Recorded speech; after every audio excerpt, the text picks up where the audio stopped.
Alright, so the time's come. Let us talk about Firewatch. Now, I guess we're supposed to address with the, elephant in the room, which would be the amount of people who have gone back and returned their digital copies of Firewatch because they've somehow managed to get through an entire game's worth of content in remarkably fast time. Now, okay, fair enough. You have the right as a consumer to go, this didn't entertain me, this had less than I expecting, I want my money back. Fair enough, that's totally your prerogative. My only thing is, I don't necessarily think that it is possible to get through the game in under 2 hours and see, if not everything, then very much the lion's share of what's in there. There's some unnecessary criticism being laid upon Firewatch, mainly because it's a walking simulator, rather than the actual content of the game itself, because I know a lot of walking simulators also get this very much the same shtick. And to be fair, I think Firewatch is a very good example of that particular kind of, maybe genre's got a bit of a strong word, but that type of game, that type of way of telling a narrative. I think I've said it before, I've called them interactive narratives, and I think that's possibly a kind of way of saying it. I think walking simulator is a bit much. Plus, simulator does imply slightly deeper mechanics. Cough. But yes, I think that possibly there's a little bit of an overreaction there. I'm okay to have given Camposanto my money. I don't mind that the game was shorter than I expected. I definitely have problems with it. I definitely expected more from it, and I'm definitely not giving this like some kind of like, oh my god, it's the best game you should ever play. I actually kind of have to echo their sentiment. The key response they made to someone on Steam who actually wanted to have a refund was, okay, that's fair enough, but when this goes on sale, if you want to gift this to someone just going to go, do you want to see this? Because it's actually quite an interesting game for a lot less money. Please do so, that would be amazing. And I think that's kind of the thing with Firewatch here. If we're going to go for like a really quick, succinct, like 3-minute review, this game is reasonably priced right now for people who like these kind of games. However, for the lion's share, for the majority of people, wait until it's on sale, wait until it's, I don't know, half price, maybe even a little bit less, or it hits an indie bundle, and then get it then. Because I think this is a game that's definitely worth playing, I'm just not necessarily sure if everyone really wants to commit that much money towards playing it. Especially when things like The Witness are out there, where it's a very similar kind of tone, but with a lot more actual mechanical stuff for the player to do. So, hey, maybe that's more your cup of tea. But anyway, yes, so with that out of the way, let's actually go into a little bit more detail. So with Firewatch, the kind of key things here are how it looks and how it makes you feel, because that's pretty much all it can do. In terms of gameplay, Firewatch is lacking in terms of content. While what was there I actually quite enjoyed. I liked the way you were picking things up, you were clearing. It was a very much a kind of viscera cleanup detail kind of game where you were just kind of cleaning up, inspecting things around the world, and there was kind of this ambient backstory, but it wasn't necessarily the be-all and end-all of what was happening. There's that kind of vibe in Firewatch, but the story is obviously much more front and centre. So I really much enjoyed that side of things. However, there were moments where I felt like there could have been more. There could have been more involvement by the player, by Henry, the character, and there could have been more involvement by him as a person with responsibilities within the forest. The basic idea is Henry is there as a firewatcher, and firewatchers basically just sit in a tower for most of the summer, making sure the forest doesn't spontaneously fucking combust. Spoiler, kinda does. But it felt like, for all I know, they depicted firewatching completely legitimately in that you're only really trusted to do the most basic of things. They're not going to send you out to do the shit a park ranger should normally do. But it would have been nice if there'd been more for me to do in terms of, as a player, exploring an environment. Because this is kind of the key thing with Firewatch. It is set in a sandbox. Now, it is a somewhat linear sandbox, but it is a sandbox nonetheless. And when you are in that kind of arena and you're travelling from A to B, you kind of want stuff to do en route. You want that kind of, this is going to be a weird fucking segue, but Saints Row 2 handled this kind of idea really well in that, okay, you're going from here to all the way across the map. You could catch a taxi, which is like fucking instant if you want to, or you could go there, earn some respect, go on a little diversion on the way. You could do tons of stuff as you went from A to B, whereas on Firewatch, there isn't a huge amount of that. There isn't much in terms of off the beaten path. And I just found that was a little bit disappointing. I felt like I could have really done with, even if it wasn't anything necessarily more complex than just going to a place and exploring something, or just following a little subplot, just something to give me to do to actually feel like I'm invested in the world a little bit more. That said, there is stuff in there. It's enjoyable, it's very nicely animated, and again, just... I don't think I've mentioned this before outside of the actual Firewatch Let's Play, but I love it when I'm in a character and I can see their fucking body. It gives me a feel like I'm actually there, and so many AAA games just don't even fucking bother. But they'll still realise the limbs when you're moving and doing ambient stuff. I don't want that. I want to just be kind of walking around and kind of see that I've got kind of walking around. It's a very stupid tiny little thing, but I think it can make a big difference in terms of immersing the player into the world. So... I suppose, like, if the biggest criticism you can level against the game is, I wish that there'd been more of this content you'd already had in there, I wish it had been longer, I wish I had more stuff to do, that's not really ragging against what's already there, it's just kind of going, more. Could I have more of this? Could I have a game that's twice this length with twice the amount to do? I'd be fucking happy. Like, I know there's a game out there called The Long Dark, which is apparently some kind of roguelike survival simulator type thing with wolves and shit, and I guess I want to give that a try at some point in the future, but it's a roguelike, and that will fucking eat my life whole, just knob, and that'll be it. I mean, be dead. So, again, like, I wish there were more games that kind of attempted this kind of setting with these kinds of mechanics, but just invested more in just giving you stuff to do. Because, again, that's the island or the forest or whatever it's called, which is like a survival horror. I don't want to play a survival horror, I just want to play a survival. A game like Don't Starve, it's like, great, don't starve. You're fighting monsters half the fucking time. I don't want that section. I don't want that component of it. I want to just be me surviving in the wild, or me doing stuff to protect the wild while the wild goes, I'm not going to fucking help you. So, yeah, I just feel like there is the seed of a great game there, which wasn't realised through Firewatch, but definitely, like, I hope has stirred up some interest for, at least. Anyway, so, right, gameplay, done. So the other side of things, obviously, is the graphics. Not listen to the graphics, but just the whole representation of the world, the whole tone, the whole sense of emotion the game is trying to convey. This will be everything that isn't the story, obviously. So, like the graphics, the art style that the game was going for. So, I mean, yeah, like the art style the game was going for, the sound, all that kind of stuff. So... I've said this before, I always applaud a game that decides to go with a particular art style and just run with it, rather than going for slavish kind of photorealism, because this isn't the kind of game where that works. This is the kind of game where you want to pick an art style, you want to convey a tone through the forest, and you don't want to just constantly be kind of tweaking things and going, oh, it doesn't look quite right here, let me just adjust a slider here. It's like, no. It's very bold colour schemes, it's very kind of soft, pastely. It's going for that Team Fortress 2 aesthetic, and I think, wasn't one of the artists like on Team Fortress 2? Something along those lines. There was definitely that vibe going along through it. And that worked. One, because it was very consistent, it was very enjoyable, very easy on the eye, and two, it was pitched at the right tone. It wasn't a big, dirty, creepy forest full of shit that would kill you. It was a big, normal forest full of shit that would kill you because... that was kind of what it did. Like, the game constantly brings up that you are in an environment where people die. This isn't necessarily meaning people go out there to fucking kill themselves or go out to do battle with fucking three-headed lizards. This is a place where you could fall down a rock slide. This is a place where you could get attacked by a grizzly. This is just life without all those safety blankets you've been used to.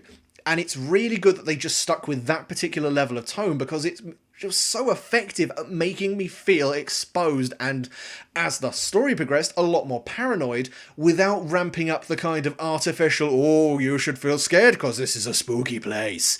I mean, even the caves, like the caves were dark and windy and howling winds, but that's just how fucking caves are. It wasn't like there were bats floating around. It wasn't like they just artificially tried to kind of instill emotions in the player. And this is something I'll always bring up in terms of design, in terms of story. When a game declares emotions to the player of, you should feel this, it's bad fucking storytelling.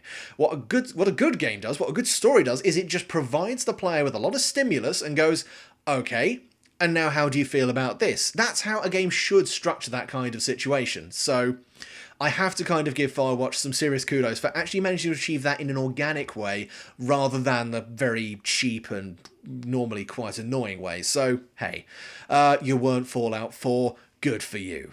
So, yeah. And yeah, in terms of music, in terms of the whole sounds and kind of that kind of setup, the music I think was very nice. Again, it wasn't obtrusive. There was no memorable. There were no memorable tracks. There was no memorable kind of particular moment where a big musical sting came in and nailed me. It was like, okay, it's there. It's perfectly functional. It's nice. I think the only game that's ever really like sucker punched me with that is Red Dead Redemption. Stuff like when you're crossing over to Mexico, when they just play an entire track in its entirety as you're going along this long ride. It's like, that's perfect. That's really well executed. You've got nothing to do but just let that song sink in and just process what's happening in the game. That's perfect. Very few games get the opportunity to do that, and two, realise that opportunity to do that. So for Fireworks just to have a very pleasant kind of background ambient music and very good sound design, I think was perfectly adequate. I'm not going to criticise it, I'm not going to praise it. It was there, it did its job, swish. In regards to the voice acting, yeah, you guys really sold it. Fantastic work. Very enjoyable. There was no real cornball, kind of snarky, overacted kind of hamminess. It was very much, you knew the character, you got a general idea, and you could convey it just via what they were saying. You could convey it via their tone, not just the content, and that was good, especially seeing as we're about to talk about in the story, these are characters who have got nuance to them, who have stuff they're not saying, but that they're implying in how they say things and what they don't say. It's a very good job with what was there. So in that regard, hey, sweet. Right, so we are now at the point where I kind of go, good job, bad job, slightly worse job, but overall still pretty good to Firewatch in terms of story, because this is a curious thing that happens very frequently with me when I'm playing games. I get caught up in the moment, and when I finish it, I'm like, oh my god, that was brilliant. I'm bouncing around like, oh, fucking hell, game of the year, rolling around, foaming at the fucking mouth. Give me about 6 hours and I will go, wait a second, that was shit. And it's like the brain just goes, hang on a second, can I just process the last 3 minutes? That was fucking stupid. And then the rest of me catches up and goes, oh, fucking hell, that actually was. Damn. Fuck you, game. I thought you were good. Now you've just suddenly been shit the entire time. And yeah, okay, so we'll start from the beginning here, because this is kind of the first, if breaking this down, this game was in 3 acts. The first act, I think, was fantastic. The second act, most of it was great up until the kind of, not the reveal, but like the topmost escalation of the plot. And then the third act just kind of collapsed under its own weight. So we'll start with the first act. This is kind of indicative of why I liked the storytelling overall, was this game has a cold open with Henry, the main character, who's obviously gone to this Shoshone National Forest to kind of be a Firewatcher, and we kind of interplay between him getting set up and talking with Delilah, who's his supervisor, and then we're cutting back to as he meets his wife, Julia, but we're doing that section of things through text and sound, and that's it. It's fucking audacious for a game to go, you know how we're going to really attach you to your wife? How? Through a choose-your-own-adventure text-based system. Fucking hell, look at the balls on this son of a bitch.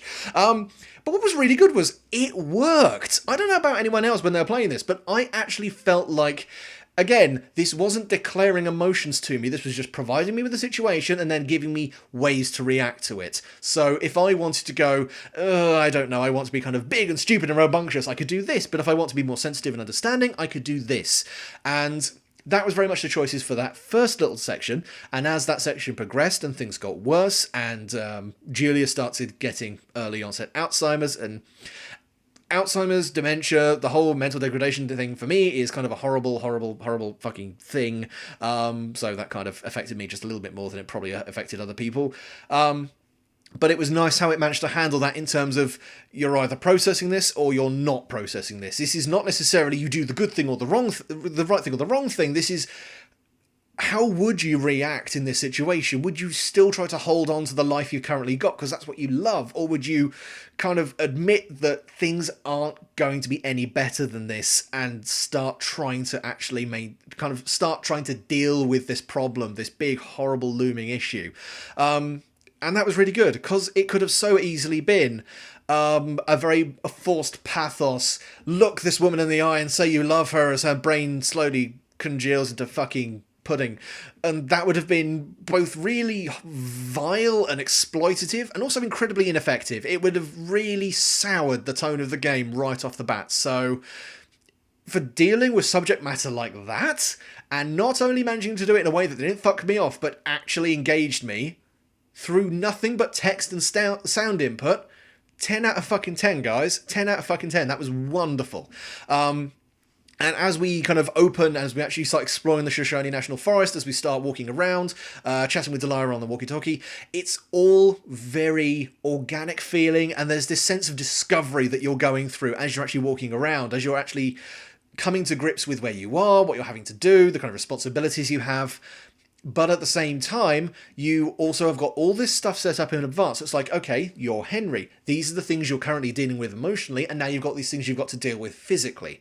And your conversations with Delilah very much reflect that in terms of, do you want to start opening up to this woman? Do you want to start actually admitting all the shit that's happening in your life? Or do you want to start denying it? Or do you even want to start forming some kind of attachment to Delilah by proxy? That was a whole side of things that I also thought was a very brave choice, in that they not only went for it, but they didn't make you feel like a piece of shit for doing so. Like, you could have been not necessarily flirtatious, but been very close to her, ongoing as you find out that she's actually overcoming some vulnerabilities of her own. It never felt like it was like, if you pick this, you're a piece of shit. It was very much, if you pick this, you want to get close to her. And you're justifying that to yourself. You're not having to justify that to the game. Yeah, once again, really, really, really love that.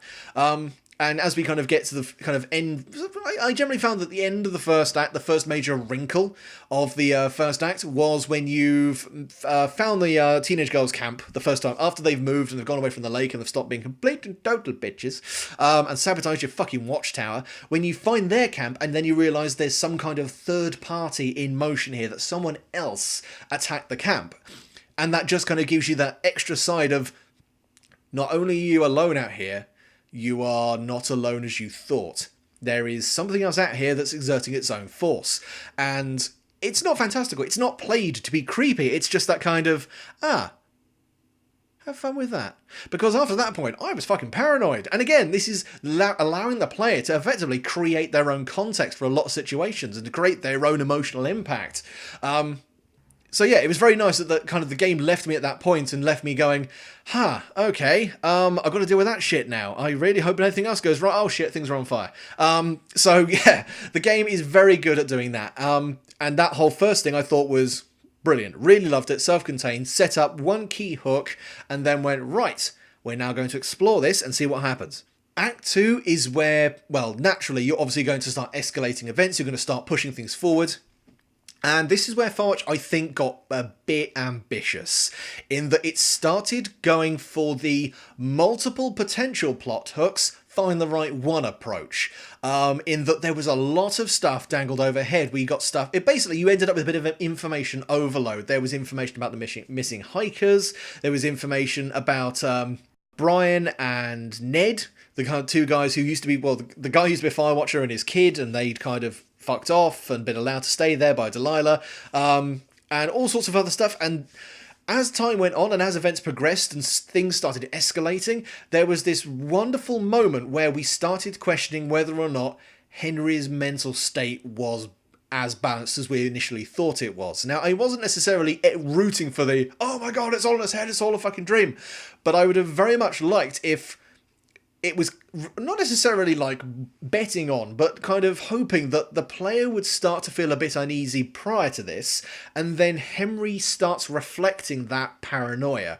That would have been really nice if they'd actually managed to get that so you could kind of guess that most of the audience is going to be feeling a little bit uneasy at this point. Let's start kind of taking that little bit for granted and allowing that to bleed into the character.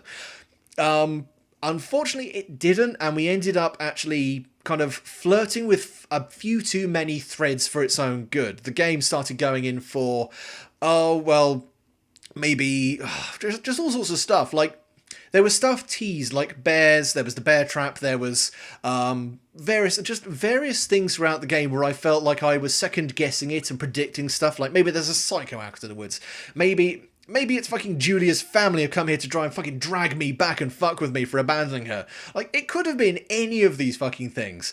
And I was basically left at this point where I went, it could be any of these things. Could something please be the right answer?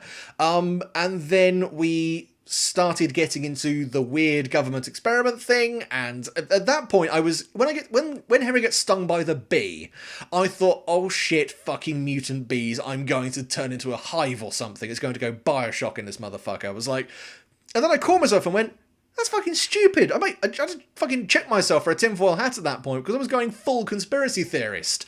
It was awful.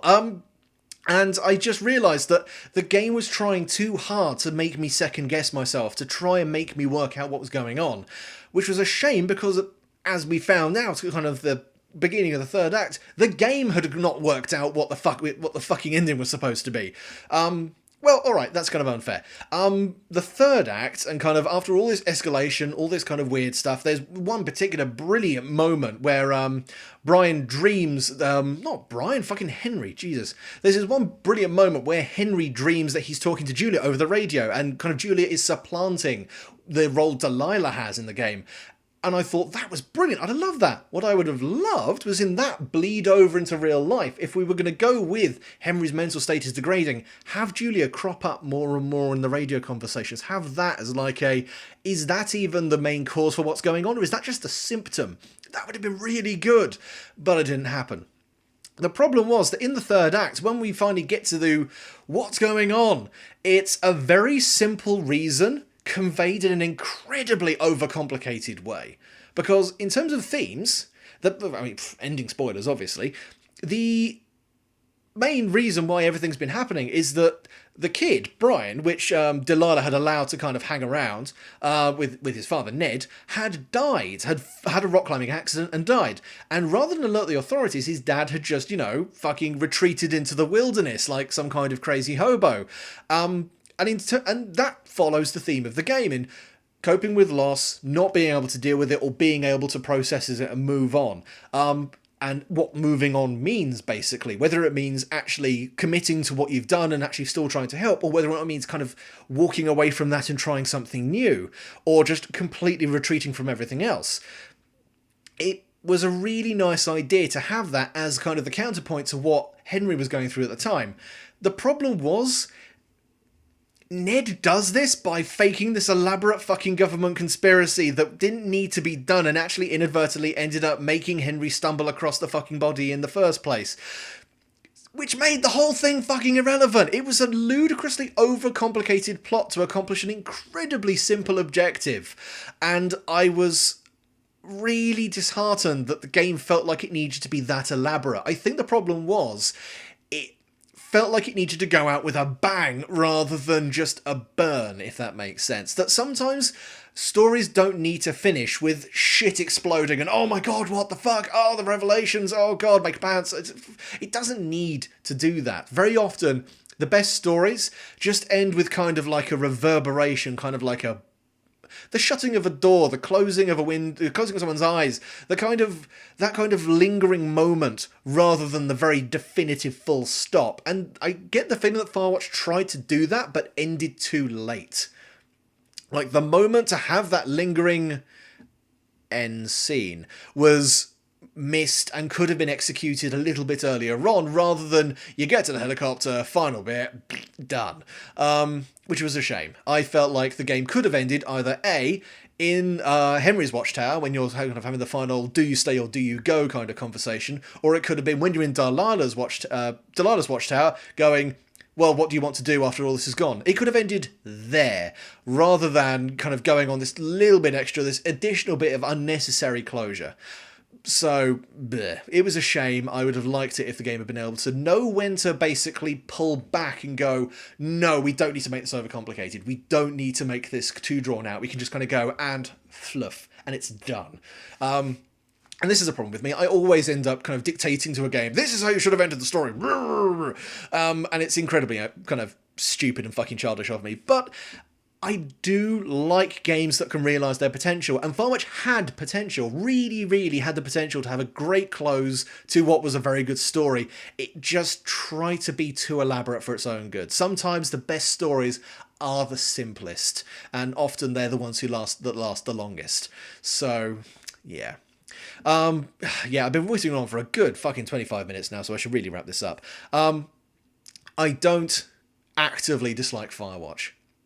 I don't actively love Firewatch. I think Firewatch is a good game, which was executed poorly in some areas, but still is a great example of what walking simulators, what interactive narratives can be. Because comparing this to stuff like Dear Esther, to Gone Home, to all these other games, I feel like this managed to get the right tone. This was a narrative. This was a story. This was not a moral. This was not a lesson. This was not any kind of declaration of you should do this in this situation because it's the right thing to do. This was people go through this. How are you going to react to it? That's a better way to react to these kind of things. That's a better way to structure these kinds of stories. And that's a better way to make this whole section of game design a more viable system for people to go with. Because I think this whole area of game design, this whole area of just creating a very engaging narrative and using it and actually exploring it via actually physically interacting with the world is something that can really work. Sometimes there are games that you just can't, there are stories you can't tell as a platformer or a shooter. There are some stories you can only really tell by walking the reader through them.